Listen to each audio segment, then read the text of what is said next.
Okay guys, so today I want to talk about a few upgrades that I'm going to be doing to my motor here this week. And basically what we have here is a bone stock Chevy 350 bottom end. This is like an old, probably 1970s block or whatever. I cleaned it up and rebuilt it last year. And but what I ended up doing was getting some vortec heads for it. And these are the 906s. They're probably from like a 97 or 98 Chevy truck. I'm not entirely sure. I did some trade work with a local guy. He had these, so I did some work for him, and he hooked me up with these. And also a matching Edelbrock Performer intake that goes on here. But when I was building this motor, one thing that came up a lot was how much lift you can have on your cam with these heads before you have an issue. And I'll show you guys a little bit more about what the issue is here and what we're going to try to do about it. But I asked like several machine shops and a bunch of people, like, how much lift can you have on your cam with one of these stock heads before you have an issue? Everyone kind of said something a little bit different, so I just wanted to drive the car. So I just put the stock cam that came with the rebuild kit in here just to get it going, and I drove it all around last summer with that, and it ran fine. The only real issue I had was one of my lifters makes like a weird noise. And I wouldn't say it was like an awful catastrophic noise. It was just like, mostly when I was decelerating, slowing down, I would just kind of hear this weird little noise. And I mean, I'm 99% sure it's a lifter. I tried to adjust it out several times. I adjusted the valves all several different ways. Nothing ever changed it. My furnace is going to kick on. Hopefully that doesn't cause too much noise there. But anyways, let me show you guys what's going on here, what the issue is, and what we're going to try to do to solve it. Alright, so hopefully you guys can see this okay. But what you're looking at here is the valve spring. This is like the retainer that holds the spring in and everything, and that orange down there that you can see is the top of the valve seal. See if I can adjust the light a little bit there so you can see the valve seal and everything.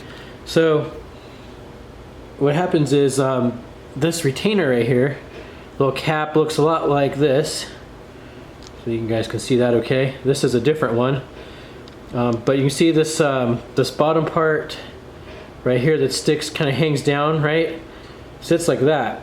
So this one is a little bit different, but what happens is when the valve gets opened, the spring compresses, and on a stock one of these, this little bottom part right here, you only have so much clearance between that, or travel I guess, between the bottom of that and the top of that orange valve seal in there, right? So this being a stock vortec head, a lot of people, I guess it's kind of a variation, but sometimes you might only get like 420 lift out of it on a cam before these, those will actually bind up.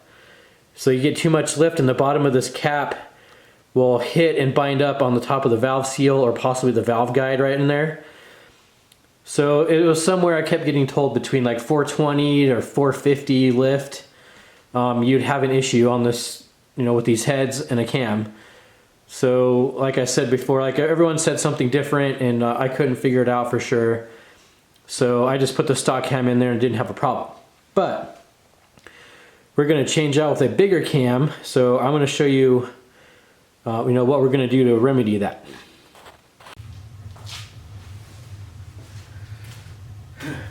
Alright, so I was doing some research on this online. I'm going to upgrade, do a bigger cam on the vortec heads. So that issue with the bind up over here, with the stock retainer cap hitting the valve guide or something with too much lift, that's one issue. The other thing is that these stock springs are, pretty much junk. They're not meant for more lift, or just basically going to be a problem if you put a bigger cam in. So I got to change the springs. On a vortec head, there's a couple issues with that. Typically, guys will have to take their heads down, and you'll have to, machine out the base where the spring will fit, because the spring that you get, might be a different diameter or something like that. And it's also kind of an issue where the spring maybe won't fit over the valve guide properly. But in doing some research, a couple of things came up. So a few people have done this and I feel pretty confident about it. So what I did actually was, Comp sells these springs online, but I actually went and just got them from a buddy of mine.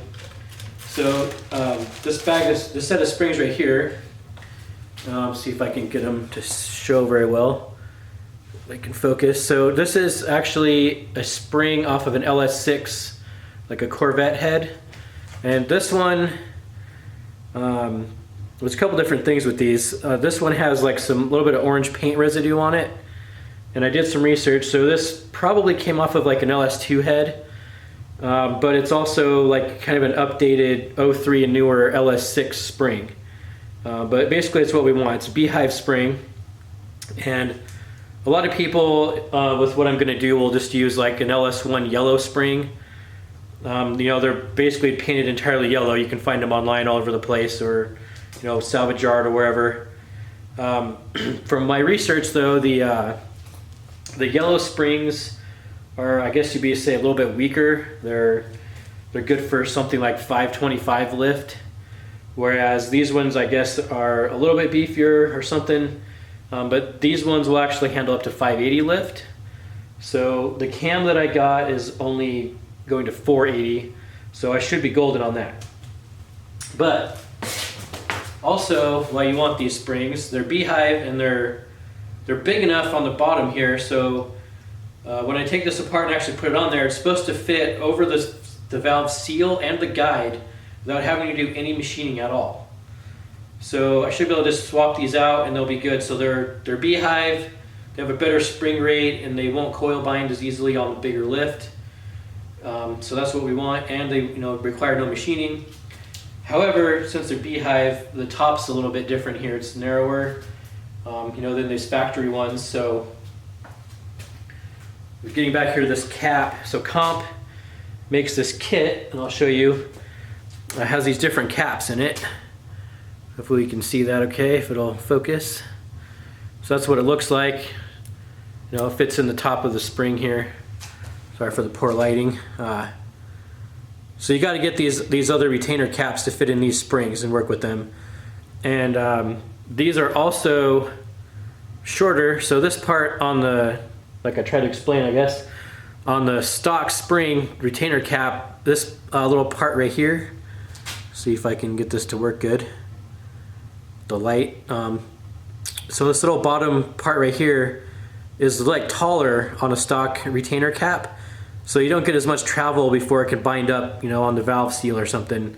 So these are also shorter, so they fit in this spring. They're shorter, and I'll get, this is a better spring, and I'll get more travel out of it, so I won't bind up. I can go to I don't remember the exact specs. I think I can actually go to 580 lift on with this setup if I want to. But I'm only going with a 480 lift cam. So anyway, so these springs, so you can get either the yellow springs would work depending on how big a cam you want to get.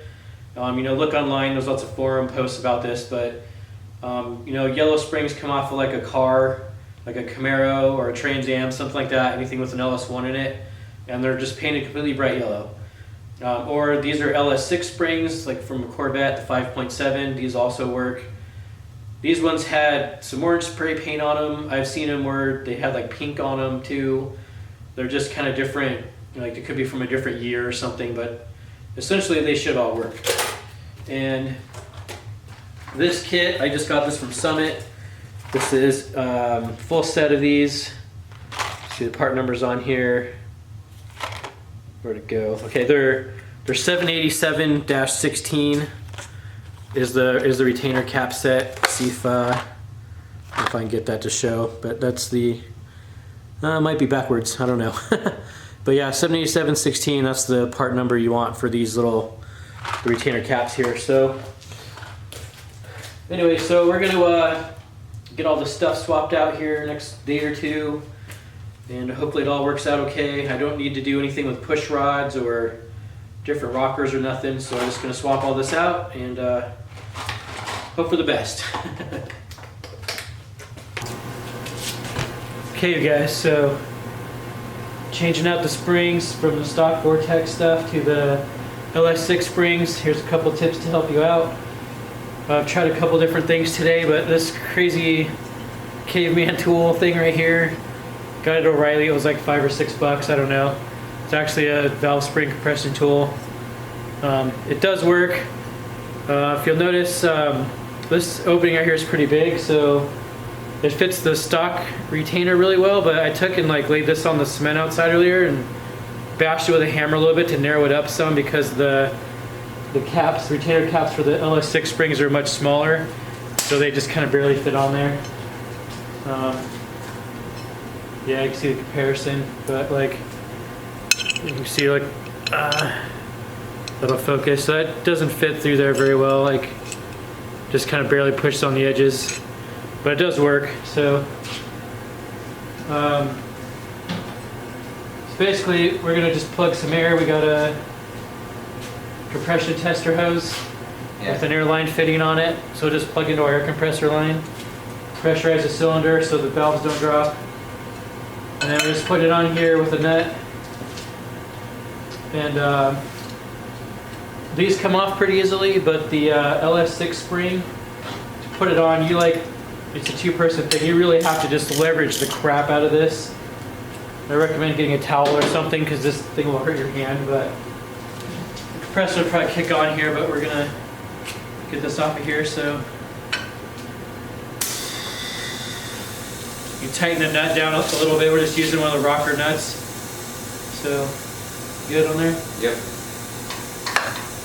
Alright. Get a magnet to get your locks out, but the stock spring's pretty easy to push down, so.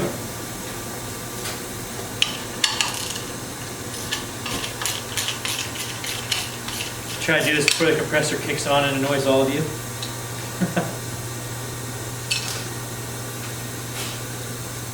And apparently my valve seals weren't hammered all the way down, so we're adjusting those here at the same time. Just gotta tap them down until they're seated all the way, which we apparently didn't do the first time for some reason.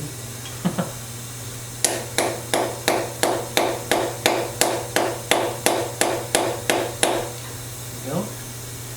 No, don't want to go down there, does it? I think you got it that time, yep. Good enough. All right.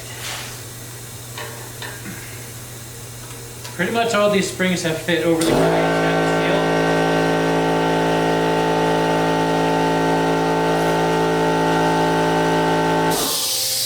Sorry, I'll kill that for a second. But most of the springs have fit over the guide on the seal, no problem. Didn't have to machine nothing. A couple of them were a little bit of a tight fit, so but when we leverage them, they'll just pop on down. So.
less, you know, these factory springs are, you know, pretty easy to leverage off of there, but these ls6 beehives, like, you really just gotta wrench on those pretty hard. You know, and then have the other person put the locks in there. I'm using just the original, I think there's 7-degree locks or whatever that were on this, so no problem there. But this can be done with this crappy leverage tool, so definitely just takes some effort to get it on there.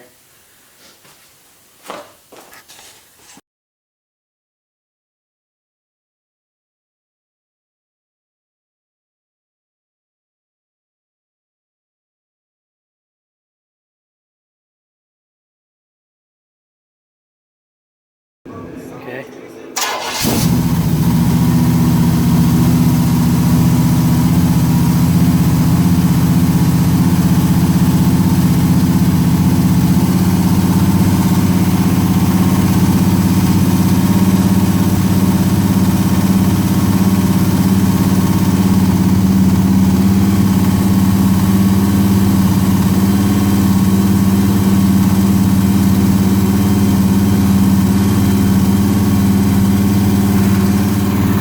West idle.